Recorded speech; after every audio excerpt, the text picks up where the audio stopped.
Frausto. Salvador, buenas tardes. Hola Julio, mucho gusto estar contigo y con tu auditorio y compartir la mesa con Jorge y con Arturo. Muchas gracias. Arturo Cano, buenas tardes. No está Arturo, pero está Jorge Meléndez. Jorge, Aquí buenas tardes. estamos. Buenas tardes, saludos a todos. Un placer.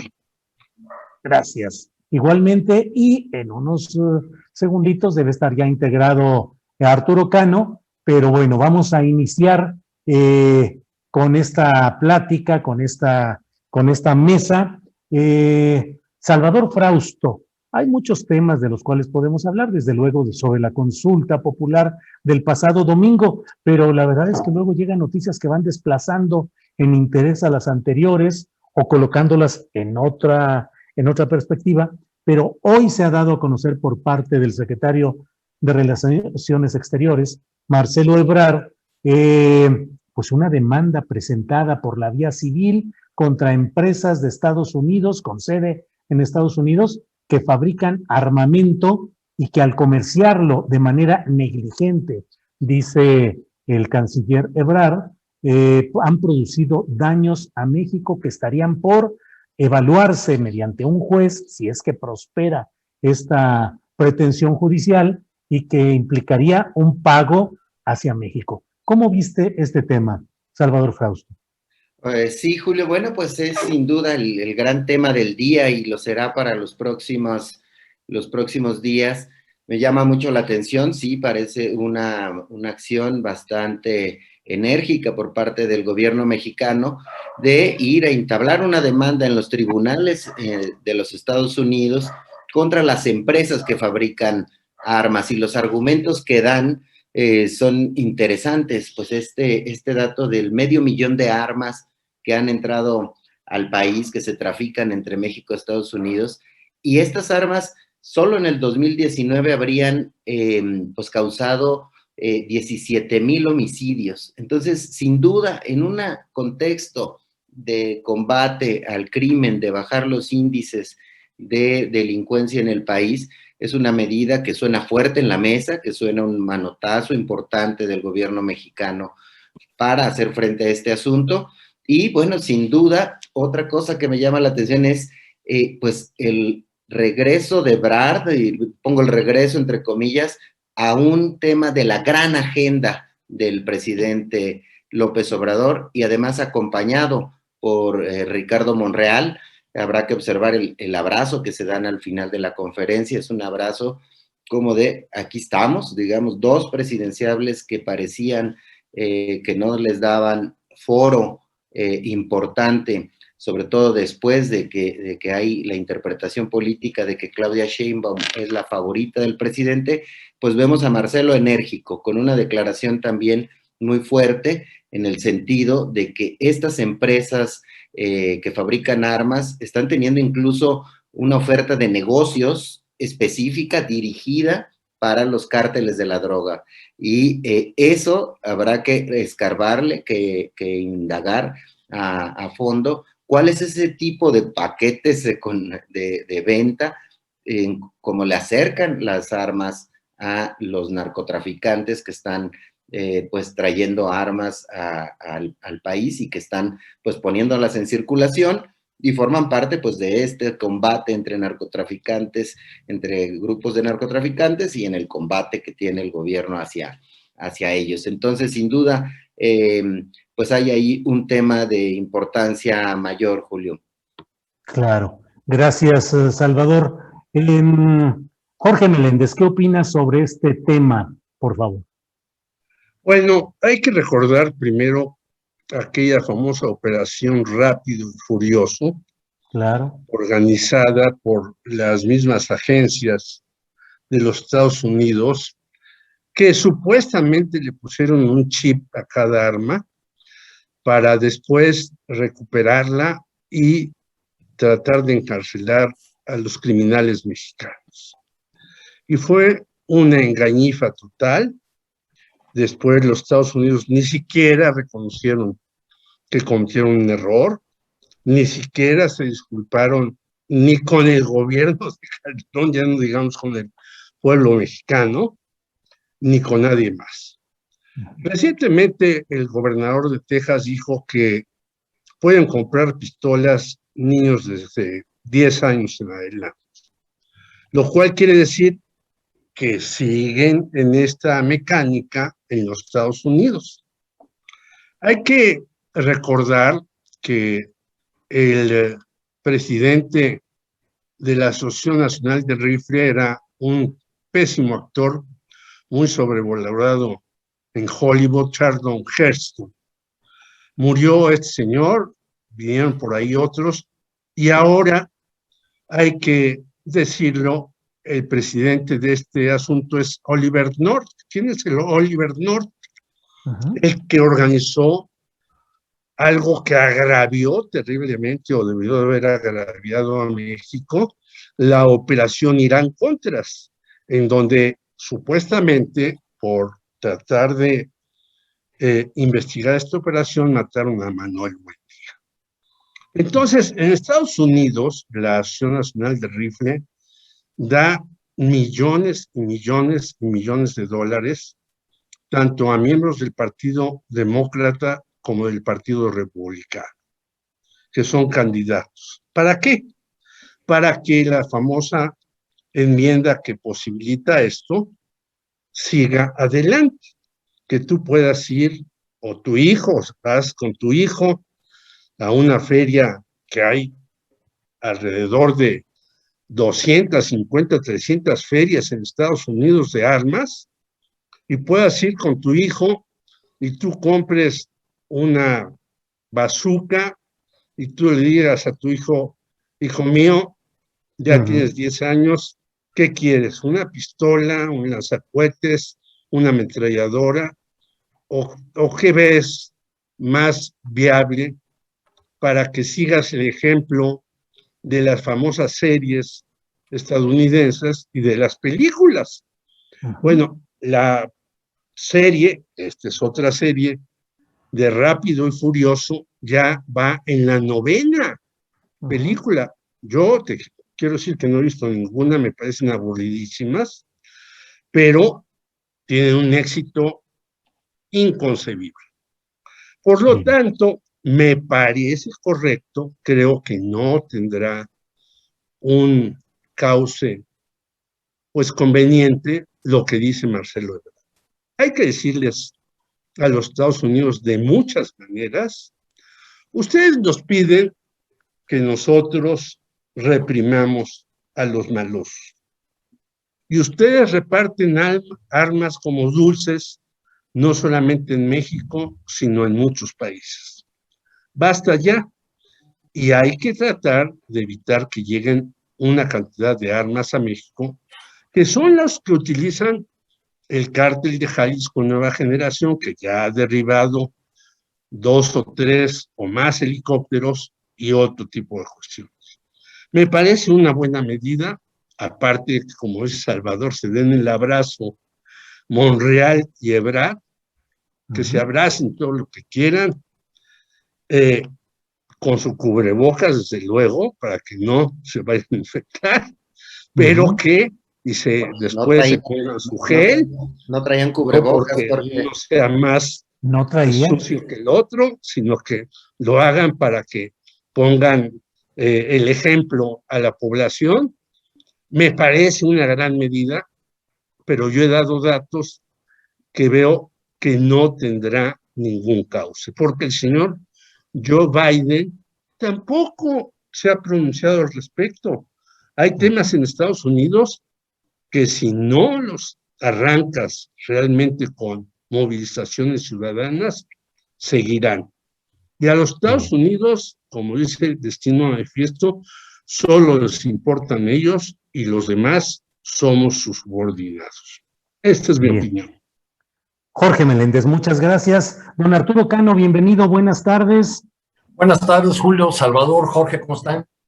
Pues aquí ya andamos con problemitas de la Cámara para arrancar, pero ya andamos por aquí.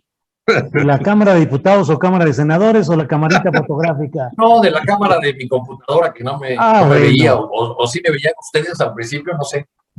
Pues no, estaba ahí con problemas, pero Arturo Cano, pues estamos hablando sobre este tema de lo anunciado hoy por Marcelo Ebrard, demanda de México a productores en Estados Unidos de armas por comercio negligente que le ha causado daño a nuestro país. ¿Qué opinas sobre ese anuncio y cuáles serían las perspectivas? ¿Podría avanzar un proyecto así? En fin, ¿cuál es tu idea, por favor, Arturo Cano? Pues primero que la demanda tiene parte de un piso espantoso, ¿no? Si uno revisa las cifras que hay sobre el tráfico, el trasiego ilegal de armas de Estados Unidos a México, pues son cifras del horror, ¿no? Se dice que son 500 las que ingresan al día. Desde hace mucho tiempo se maneja el porcentaje que alguna vez dio la Administración de Armamento, Tabaco y no sé qué más, a la ATF, por siglas en inglés, de que 70% de las armas que se utilizan en México proviene de los Estados Unidos. Es sin duda una jugada audaz de México y en particular de este equipo encabezado por el canciller Marcelo Ebrard, y es en uno de los temas que había sido tema de la agenda bilateral desde el arranque de este gobierno. Desde el arranque de este gobierno dijeron que era uno de los asuntos que querían analizar con la contraparte estadounidense, y muy probablemente hayan platicado con esa contraparte las repercusiones que va a tener esta demanda, que independientemente de sus resultados jurídicos que Jorge juzga difícil que sean favorables para México, sin duda mete a nuestro país en la discusión interna de Estados Unidos, en un tema doméstico de Estados Unidos, que es este tema del control o no de las armas. México se inscribe ya en esta polémica, no solo por la presión que van a ejercer grupos de presión como la Asociación Nacional del Rifle, la NRA, sino también porque la NRA tiene una contraparte que va y viene, pero es un movimiento nacional que ha tenido en Estados Unidos, que ha tenido momentos muy luminosos.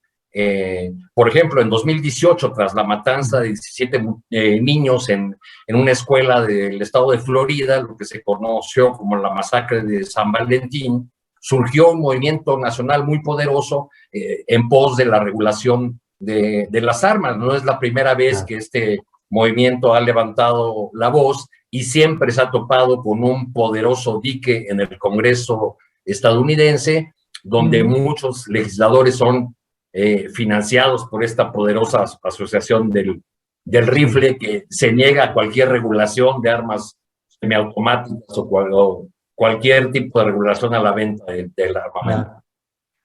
Bien. Arturo, muchas gracias, Arturo Cano. Salvador Frausto, hay otro tema que es el relacionado, pues entre otras cosas, este tema del presidente López Obrador retando a la oposición a que se reagrupe para buscar la revocación de mandato. Acabamos de salir de la consulta popular este domingo y ya está la vista puesta en lo que viene respecto a este ejercicio sobre revocación o ratificación del mandato presidencial. ¿Qué opinas, Salvador? Sí, parecería que el presidente pues quiere mantener viva la discusión entre los dos grandes polos que disputan, que opinan sobre el rumbo del país, o sobre, que está además expresa los dos grandes polos que vimos en las elecciones, Morena y sus aliados por un lado, el PAN, el PRI y el PRD en el otro extremo. Pues sí, a pesar de que solo votó el 7% de las personas que tenían derecho a hacerlo, pues más del 90% votan a favor de que se abran juicios contra los expresidentes o se investiguen los crímenes del pasado, para ser más precisos. Y eso pues abre la discusión de si se van a crear comisiones de la verdad para temas específicos, que eso sería lo interesante, ¿no? En temas en los que se hayan violentado los derechos humanos de ciudadanos por decisiones de políticos, ya sean presidentes, expresidentes u otro tipo de gobernantes. Ahí se abre un canal real que podría tener un carril interesante. Me llama la atención el protagonismo que ha adquirido Alejandro Encinas en las últimas semanas, y por ahí pienso que puede haber algún tipo de comisión de la verdad que genere algún resultado positivo de esa consulta popular, en la que, aunque vota solo el 7%, la discusión a nivel nacional es mucho más grande que ese 7%. Expresa dos polos en discusión, y el presidente, al decirle a la oposición, a ver, organícense, pidan que se haga esa consulta y que la gente decida si me quedo o me voy.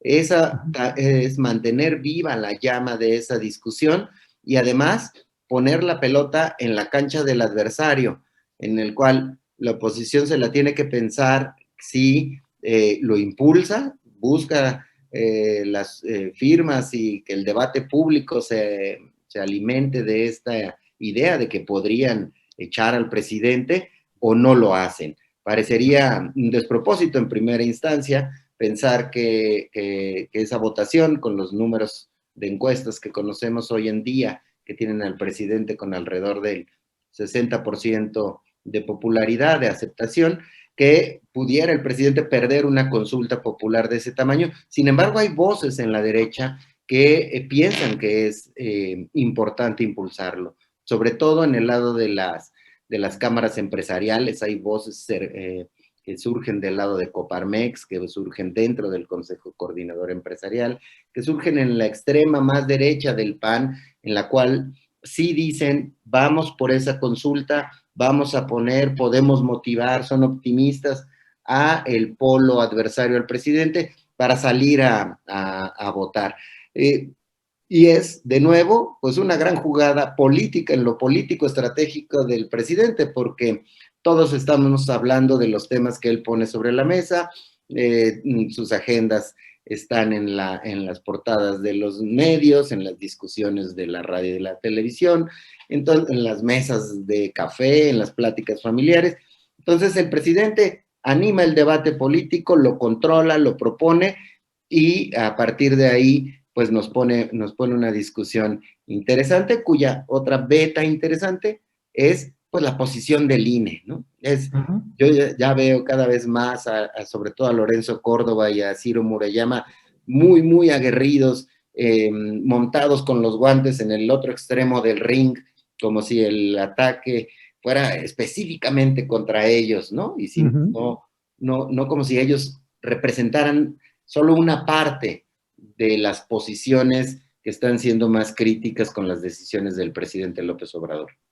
Salvador Frausto, muchas gracias por tu participación, por tu comentario. Vamos ahora con Jorge Meléndez. Jorge, ¿cómo ves este tema de la consulta popular del domingo y lo que ahora está en el horizonte, que es la revocación de mandato?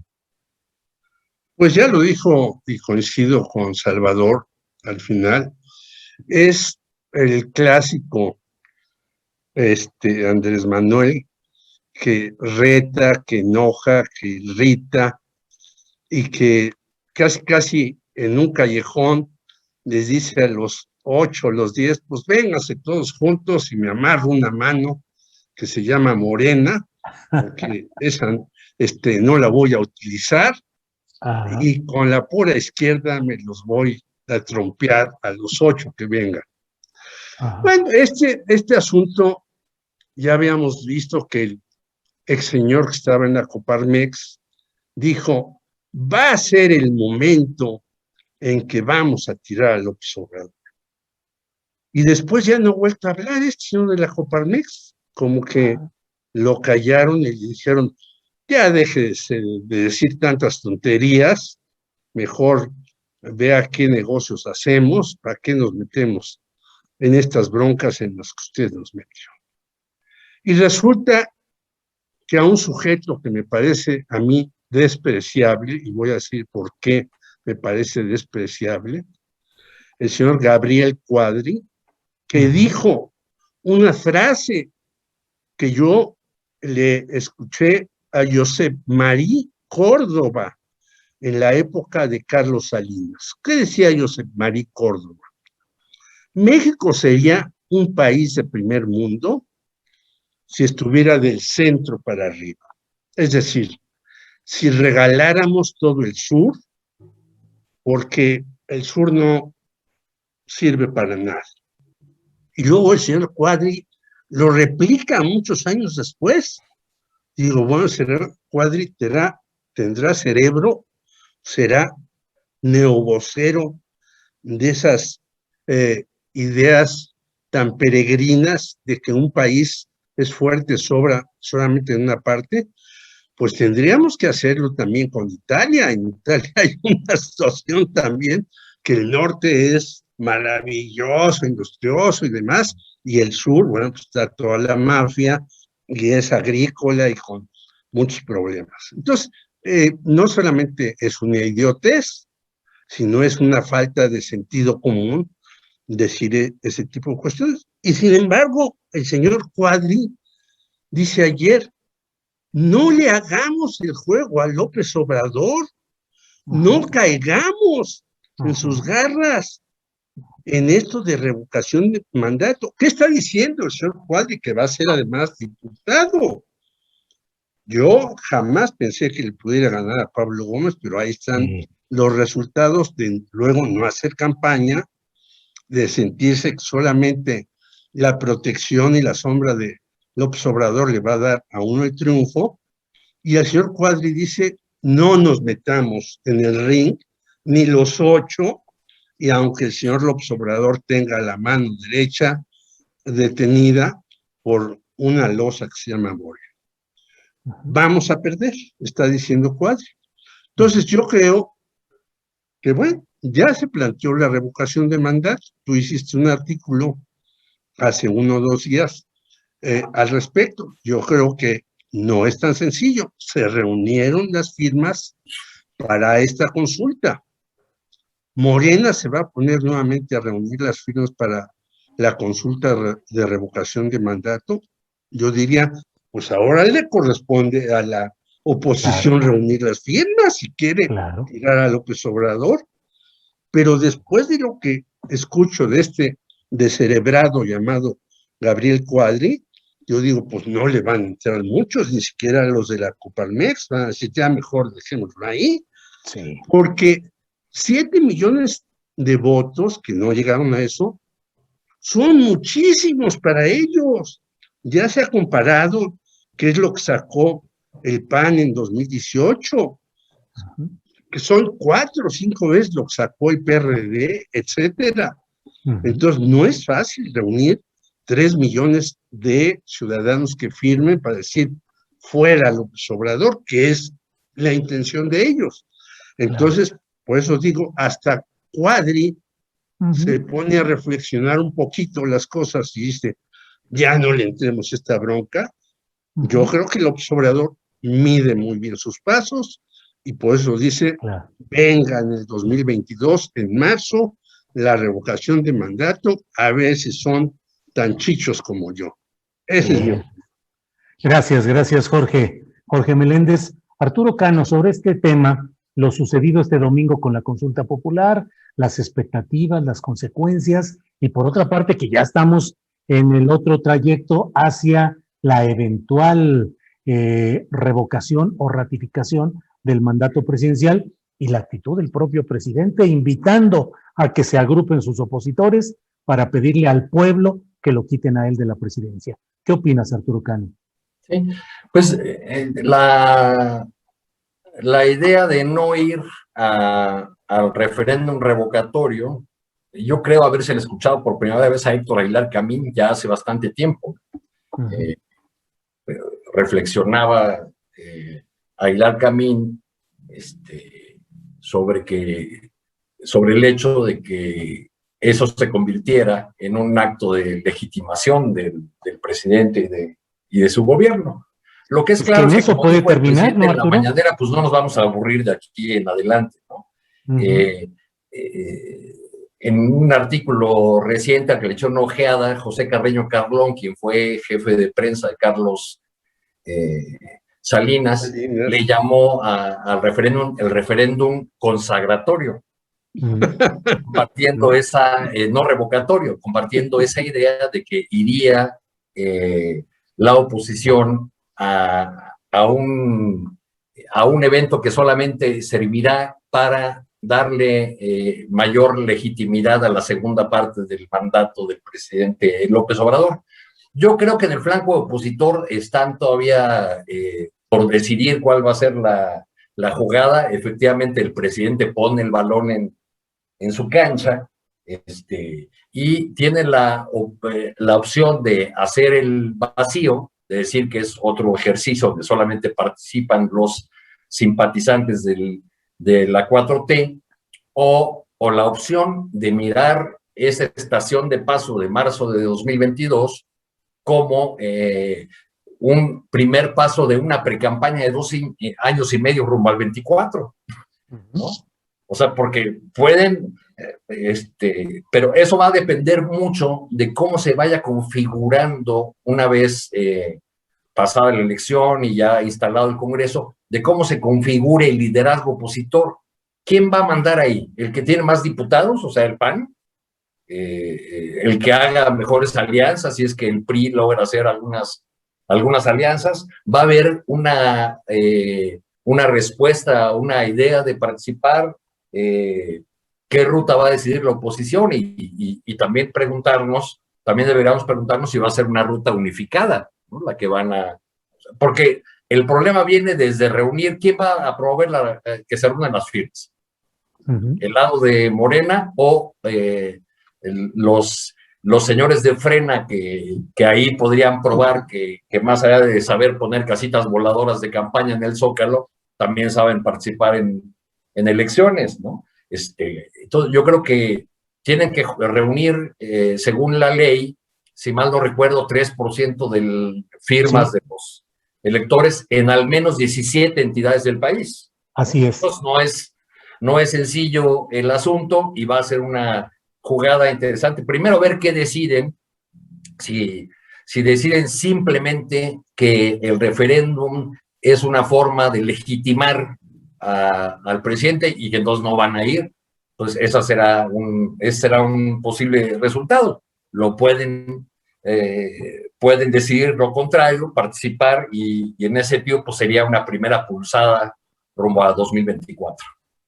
Oye, Arturo, de lo que dices me llama la atención. Imagínate la ironía de que haya una especie de indefinición de los grupos opositores al presidente López Obrador respecto a impulsar o no esa revocatorio de mandato, y que Morena movilizara a su gente y los simpatizantes del presidente López Obrador para empujar que sí se hiciera esa consulta, bueno, no es exactamente una consulta, ese proceso revocatorio, y tratar de exhibir entonces y llegar a lo que decía Carreño Carlón, a un ejercicio consagratorio de López Obrador, más que de una exclusión en el mandato. Sería la manera que tiene la oposición de no dejar que se convierta en consagratorio es hacer el vacío total. Ajá. Pero también eso implicaría que fueran unidos, ¿no?, en esa idea, que no se dividieran en eso, ¿no? Pero sería un ejercicio interesante y al mismo tiempo una mala noticia para este tipo de instrumentos que pueden tener un mejor destino en un país democrático, como la consulta popular que acabamos de ver o como este referéndum. Claro, gracias. Bueno, Salvador Frausto, por razones técnicas de internet y de todo esto, no está ahorita presente, pero está por reconectarse. Mientras tanto, Jorge Meléndez, hay algunos hechos también que me llaman mucho la atención y creo que son de interés para esta mesa. Esta rebelión, entre comillas, de los gaseros, que bueno, pues afecta a la mayoría popular, todo ese sistema de reparto y distribución del gas licuado de petróleo, llamado gas LP, una especie de rebelión y en el fondo, pues una postura del gobierno federal de impulsar una nueva empresa, Gas Bienestar, y de fijar un precio máximo. ¿Cómo ves este tema, Jorge Meléndez? Pues yo creo que cualquier estado que se precie tiene que poner límites, excepto Eso lo sabe todo mundo, excepto los que hacen Fray Bartolomé de Reforma y muchos de sus plumajes, diría yo, que escriben ahí. Porque este señor Jorge Suárez Vélez dijo que muchos tenían caja en el cerebro. El otro señor, que ahora no me acuerdo cómo se llama, porque lo leí, Casia, se apellida, también dice una serie de despropósitos y en fin. Ese Eduardo es el Casia, el plumaje, Cachas. Cachas, es el plumaje de Reforma, en donde desgraciadamente dicen en Fray Bartolomé de hace 1 o 2 días que ¿cómo es posible limitar al mercado? Que hay que dejarlo en la oferta y la demanda. Es decir, tratan incluso de parafrasear a Adam Smith, que no llegó a esos extremos. Y luego, pues, ha sido superado esa cuestión. Entonces, yo diría, en Reforma deberían sacar una noticia de 8 columnas: Joe Biden es comunista. Está dando estímulos a la gente que no trabaja, está vacunando para salir del atolladero, está dándole préstamos para pagar los préstamos a los estudiantes, en fin, eso ya es un comunismo desatado para los señores de Reforma. Entonces, yo creo que, como en otras cuestiones, tiene razón López Obrador, hay que imponer límites en los precios de muchos productos. ¿Qué resultado vaya a tener? Lo dudo, pero yo sí te quería decir que muchos sabemos que algunos todavía compramos gas, ya sea por tanques, y en muchas colonias, no solamente de la Ciudad de México, sino del país, hay gritones, aparte de, se compran colchones, hay gritones, el gas, el gas, el gas, el gas, ¿no? Claro. Y entonces llegan a vendernos gas, ya sea en cilindros o en pipas. Y en algunas colonias, para hacer más amable para ellos, pidieron que les pusieran el gas licuado. Pero si tú estás 3 meses fuera de tu departamento, los señores del gas licuado te cobran, aunque no abras la llave ni siquiera un segundo. Entonces, es una explotación que yo no había visto. Quizás en los países más atrasados sucede eso. En México sucede eso. Segundo lugar, hay gaseras que desde hace años, como una que se llama Z-Gas, están denunciadas de tener arreglos con narcotraficantes. Digo, están denunciadas, porque después no me iban a querer demandar, como ya lo han hecho algunos. Están denunciadas. Bueno, la familia Zaragoza en Ciudad Juárez.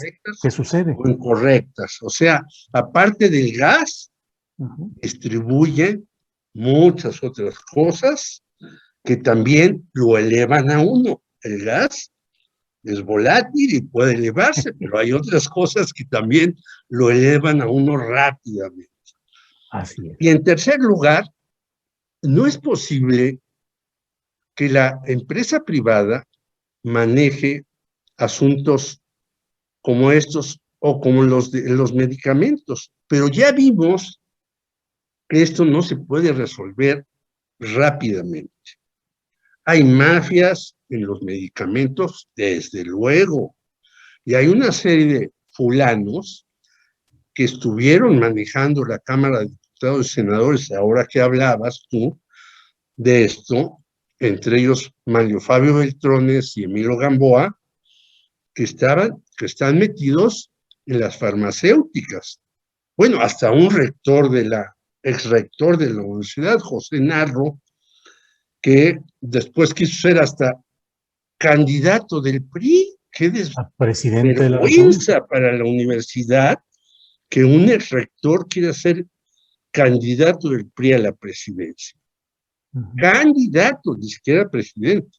Bueno, entonces yo creo que hay que acotar a estos señores. Sí. ¿Es buena la estrategia que va a hacer López Obrador? Esa es mi duda. Pero que estos señores te cobran lo que quieren, como quieren, y que tienen además, yo te digo porque en donde estoy viene un vehículo con un gas que suben a ponerlo. Hay que estar vigilando primero si te ponen lo que ellos dicen. Y después, si no está alterado como los taxímetros en muchos vehículos de la Ciudad de México, el conteo. En fin, son compañías que hacen lo que les da la gana en donde pueden. Sí. Hay que acotarla así. ¿Cómo hacerlo? Esa es mi pregunta, que yo creo que no tiene todavía respuesta. Gracias, Jorge Meléndez. Arturo Cano, ¿cómo ves este tema del gas? Que me parece a mí que es una de las definiciones ideológicas y concretas de este gobierno federal, pues muy expresas, muy concretas. ¿Qué opinas de todo este tema, Arturo? Pues si algún medio de comunicación cualquiera defiende a los piperos, a los gaseros que ayer dejaron de distribuir y bloquearon algunas vialidades, sobre todo aquí en el Valle de México y en el estado de Hidalgo, pues simple y llanamente están defendiendo delincuentes. Es una mafia gangsteril de lo más terrible, que ayer dio una muestra de lo que hace cotidianamente. Ayer hablé con un viejo conocido que administra una planta gasera en un municipio en Tultitlán. Y entonces le preguntaba, a ver, explícame qué es lo que está pasando. Me decía, bueno, pues mira, los que están manifestando son los comisionistas, que controlan muchas de las rutas, no son los distribuidores originales, y el asunto es muy sencillo. Aquí me puso el ejemplo de un día X, dice aquí el precio ese día del litro era de 9.35. Nosotros estábamos vendiendo a 12, ellos a 14 o 15. Vamos. Y hace unos 9 meses recibimos, me contaba, la visita amable de 40 tipos, me mandó hasta unas fotos de, se ven ahí unos orangutanes, ¿no?, que les fueron a destruir una de las pipas para decirles que no podían andar distribuyendo el gas a ese precio. Entonces, bueno, de manera gangsteril obligan o fijan el precio y obligan a los demás a dar ese precio. ¿Cuánto ganarán estos intermediarios, ¿no?, que me platicaba este hombre? El costo de una ruta, de un camioncito de esos que venden cilindros de gas, en un municipio conurbado de aquí de la Ciudad de México, es de 200,000 pesos. Eso es lo que cuesta tener la exclusividad de la ruta. Nadie más puede vender en esa colonia o entre tales y tales calles. Y de esta manera ejercen el control, fijan el precio, abusan del público, y por lo visto pues no hubo manera de que entraran en razón, no hubo manera de que se llegara ahí a un acuerdo, y entonces el gobierno ha tomado estas medidas. Hoy el presidente añade a las medidas ya anunciadas para lograr que no haya un incremento desmedido del gas, añade el tema de que van a acompañar a los piperos o a los cilindreros que quieran seguir trabajando, que van a ser acompañados por la Guardia Nacional. Bueno, pues a ese punto se va a tener que llegar con estas mafias que controlan en muchos lugares del país la distribución de este insumo que es básico para los hogares. Bien, Arturo. ¿Y el rollo del libre mercado dónde quedará?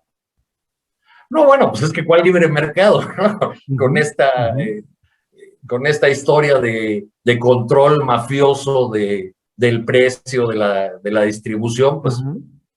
en todo caso, el gobierno está entrando a regular, pero también para que existan condiciones de libertad en el mercado, porque evidentemente no es un mercado libre, un mercado controlado por mafias violentas, donde además se ponen de acuerdo entre ellos y fijan el precio que afecta a la economía de millones de personas, porque todo el mundo usa el gas y las personas de menores ingresos usan los cilindros o las bombonas, les llaman en Centroamérica o Las bombonas. Sudamérica. Ujú. Gracias, Arturo. Bien, Salvador Frausto, se me hace, don Salvador, que usted salió a buscar al del gas, que debe haber pasado afuera de su casa gritando ¡el gas! Espero que haya culminado exitosamente esa operación, pero lo bueno es que ya está de regreso. Salvador, estamos hablando de este tema del gas, pues de la ausencia de un verdadero libre mercado, de las mafias en la distribución, de las grandes ganancias de los productores y las acciones que está tomando el gobierno del presidente López Obrador. ¿Qué opinas sobre este tema, Salvador Frausto? Sí, Julio, pues sí, salí a buscar al gas porque, igual que como hemos visto en muchos negocios, ya la gente está poniendo sus letreros, ¿no? Afuera de algunos negocios en algunas ciudades, diciendo, pues, tuvimos que cerrar porque no tenemos gas. Es un problema localizado del Valle de México, de la Ciudad de México, del Estado de México y de Pachuca, ¿no? Entonces, en esa zona sí ha habido una afectación, a pesar de que el presidente dice que no habrá problema para surtirlo, sí hay una afectación, se puede ver en ciertos negocios, sobre todo ya lo están reportando se está reportando en redes sociales, en algunos medios. Hay un problema, ciertamente hay un problema con esta decisión de fijarle topes al precio del gas. Ahora bien, a mí me llama la atención que también muestra un estilo, cómo le entró la presidencia de la República a este tema. Me parece que marca un estilo de gobernar de López Obrador, que es, en el informe, si recordamos, él decía, estamos cumpliendo con las metas económicas, no ha subido los precios de la luz, de la gasolina, de esto, pero subraya, incluso se detiene durante el informe, el último informe, porque creo que ha dado ya muchos, pero en el último dice, ahora tengo una deuda pendiente con el gas. El gas sí ha subido mucho el precio y es un problema de las empresas que lo distribuyen, que lo hacen llegar a la ciudadanía, que no quieren entrar en cintura y que no quieren poner precios adecuados, están arriba de los precios del mercado y entonces vamos a resolver eso. Eso lo dice desde el informe y ahora lo vemos. No es la primera vez que vemos ese estilo del presidente de anunciar públicamente que va a hacer algo y luego va sobre ello. Y sin duda, pues lo que estamos viendo es que se mezclan, en mi opinión, un par de asuntos. Por un lado, las mafias, a las cuales para ellos, este es un golpe para las mafias que distribuyen el gas y que no quieren bajar su nivel de distribución. En la revista MX publicamos una entrevista extensa con un pipero que nos decía, viene el pleito en la calle porque no se van a dejar los piperos. No van a permitirlo. Hay incluso redes, nos reconocía el pipero, entre ciertos piperos independientes, ciertas empresas y algunas mafias del crimen organizado, y eso va a ser un problema. De ahí que se hable que se está recurriendo a la Guardia Nacional para detener este problema tan grave, pero por otra parte sí hay una serie de piperos independientes y de empresas que están en regla, que están cayendo en desventaja por los precios altos que les cuesta distribuir este energético. ¿Por qué? Pues porque son empresas chiquitas que tienen poco capital para poder competir. Entonces sí viene una mesa de negociación, yo pienso, intensa y en lo general, pues es también una expresión de un estilo del presidente de decir quien no entre y acate la medida que es un tope máximo al precio del gas LP, va a tener que enfrentar ciertas consecuencias. Y no importa que estén en la calle, que protesten, nosotros vamos a seguir con esta medida, aunque también subraya, es una medida temporal en lo que se corrige el mercado. Pues vamos a seguir con atención, por supuesto, cómo siguen, si se arman estas mesas formales de negociación y qué hacen los piperos o los gaseros que están en rebeldía, Julio. Bien, gracias, Salvador Frausto. Jorge Meléndez, pues ahora estamos muy metidos en los asuntos económicos porque estamos hablando del gas y los precios, límites a un precio máximo de ese producto. Y ya está instalado Rogelio Ramírez de la O como nuevo secretario de Hacienda, un personaje que ha acompañado a lo largo de mucho tiempo la lucha política de Andrés Manuel López Obrador, postulado para secretario de Hacienda de gobierno legítimo, en fin, y ahora entra pues en esto que ya es virtualmente el segundo trienio y último de la administración del presidente López Obrador. ¿Qué opinas sobre la llegada de un personaje como Ramírez de la O? ¿Qué expectativas tienes de lo que pueda hacer él ahí? Pues yo tengo una buena opinión de Rogelio Ramírez de la O porque lo conocí hace muchísimos años en un grupo que formó Luis Sánchez Aguilar, que por cierto fue el primero que habló del famoso PRIAN, y que estaba muy ligado a un ex dirigente de la Coparmex bastante serio, Roberto Guajardo Suárez, y entonces por ahí andaba Rogelio Ramírez de la O. En el Partido Socialdemócrata. Exactamente, fue el primero, Luis Sánchez Aguilar, junto con una mano de Moreno Sánchez, que crearon el primer partido socialdemócrata que tenía esos fines seriamente, no como los que después fundaron y que después se llamó el Partido de la Rosa y el Clavel y de no sé qué tantas cosas. No, ellos estaban por un partido socialdemócrata serio, intentaron hacerlo, no tuvieron la recepción y por ahí andaba Rogelio Ramírez de la O. Ya después él dio sus pasos, se fue de México, estudió en el extranjero y demás, y yo creo que es un tipo bastante serio, que tiene una interlocución muy válida, que es necesaria con la iniciativa privada no solamente mexicana, sino extranjera, por toda la serie de cuestiones que ha hecho, que ha estado con López Obrador no esperando que le dé la chamba, sino apoyándolo en lo que él puede, pero llega en un momento muy difícil y su primera declaración a mí me desalienta, que es: no va a haber reforma fiscal. Había dicho López Obrador que en el tercer año iba a ser una reforma fiscal. ¿Y por qué me desalienta?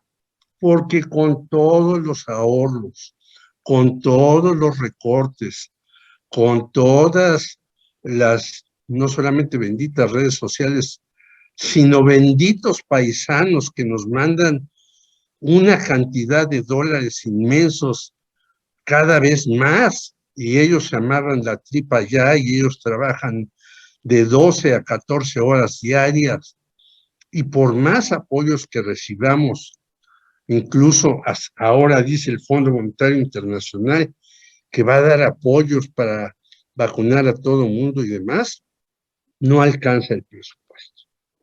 Si no hay una reforma fiscal, estamos fritos.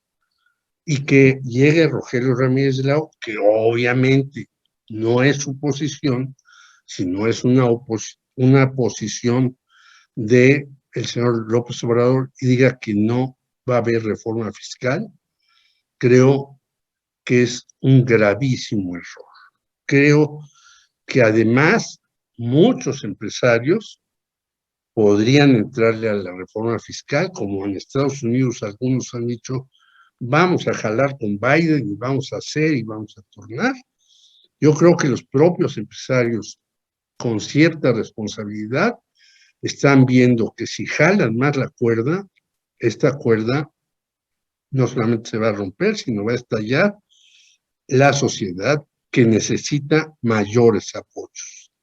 Y creo que Rogelio hace una declaración que es una declaración que le dicen, pero para mí es muy desalentador. Y en eso concluyo. Bien, Jorge, gracias. Arturo Cano, ¿qué opinas de la llegada de Ramírez de la O ya a la Secretaría de Hacienda? Sus perspectivas, lo que dice Jorge Meléndez. Hay quienes dicen que sin una reforma fiscal verdadera no puede avanzar un proyecto verdadero de izquierda. Pero bueno, ¿cuál es tu opinión, Arturo Cano?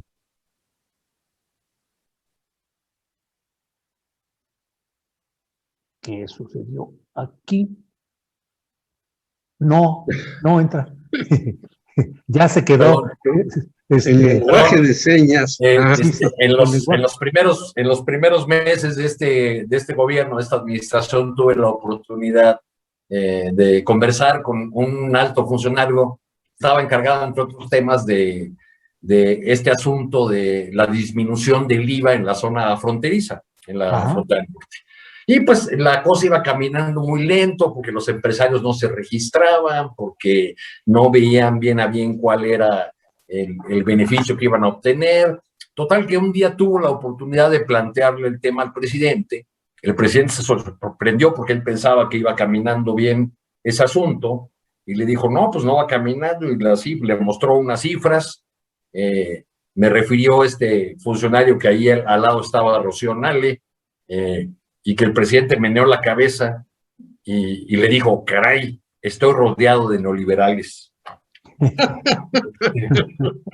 Pues sí. Bueno, cuento esta anécdota o este episodio porque Rogelio Ramírez de la O viene a ser una suerte de solución de casa, ¿no?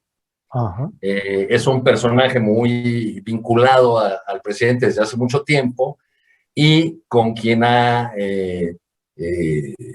pues he tenido una relación respetuosa. Me llama la atención cuando leo a los colegas especializados en temas financieros que se centran más que en la trayectoria o en las propuestas de Ramírez de la O, en decir que al fin llega a la Secretaría de Hacienda alguien que sí le va a poder decir que no al presidente.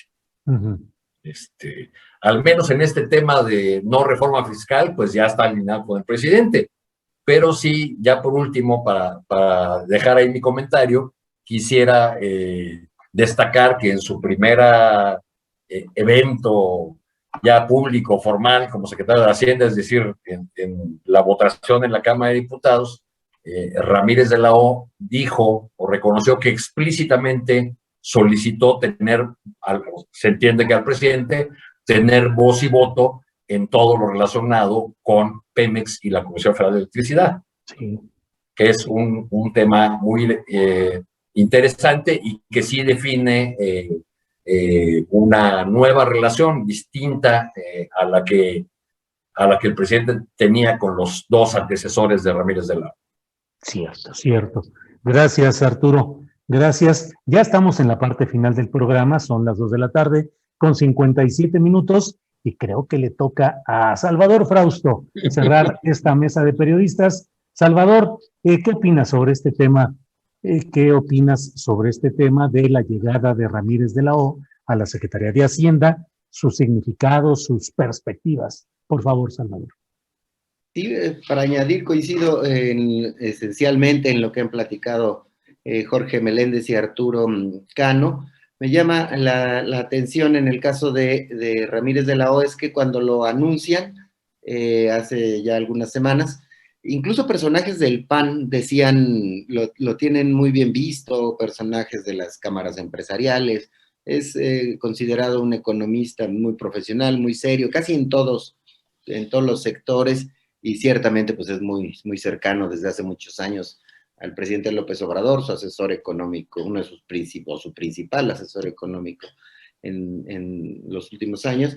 Sin embargo, en la votación el PAN y el PRD votaron en contra de la ratificación del nombramiento del presidente.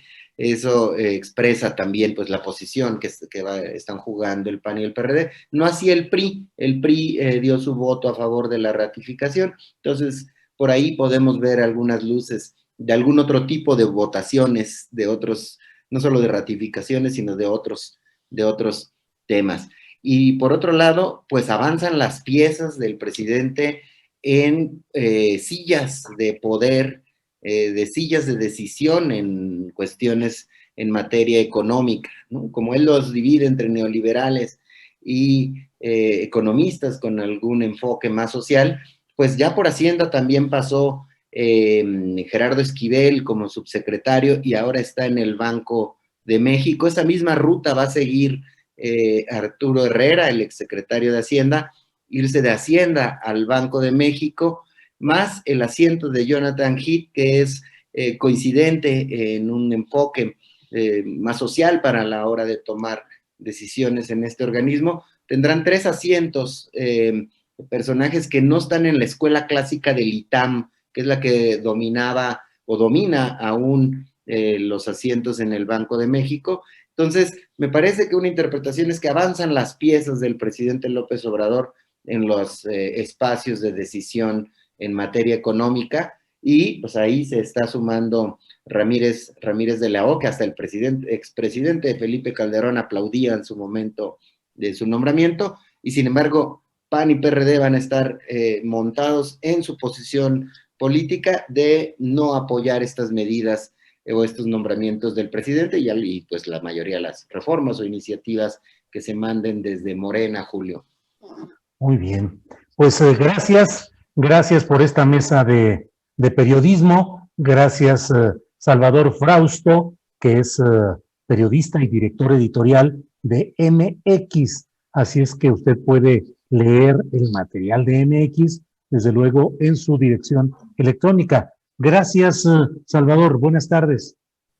Buenas tardes a todos, adiós Arturo y Jorge, un gusto. Gracias. Jorge Meléndez, buenas tardes. Gracias. Jorge Meléndez es periodista, es profesor de la UNAM desde hace varias décadas y pueden leerse también sus trabajos en Periodistas Unidos. Jorge, gracias y buenas tardes. Gracias a ti. Nada más quisiera añadir a lo que dijo Salvador Frausto, que ya tenemos también ahí a una mujer ligada al observador, Galia Borja Gómez, que estaba en la tesorería y ahora está en el Banco de México, entonces es un voto más, y ella es científica, y es curioso, los dos únicos que votaron en contra del alza de la tasa de interés fueron Gerardo Esquivel y Galia Borja Gómez. Gracias, un saludo a Salvador, un abrazo a Arturo, y mucha suerte para ti, que espero que ya te quiten el veto de que no puedas comercializar. Esperemos, gracias, hasta ahorita vamos invictos. Gracias, Jorge. Arturo Cano, cronista, periodista en el diario La Jornada, testigo de muchos procesos electorales, políticos, sociales, no solo en México, sino en Latinoamérica. Arturo Cano, muchas gracias y buenas tardes por hoy. Muchas gracias, Julio, Salvador, Jorge, saludos. Muy bien, gracias a todos los que nos siguen.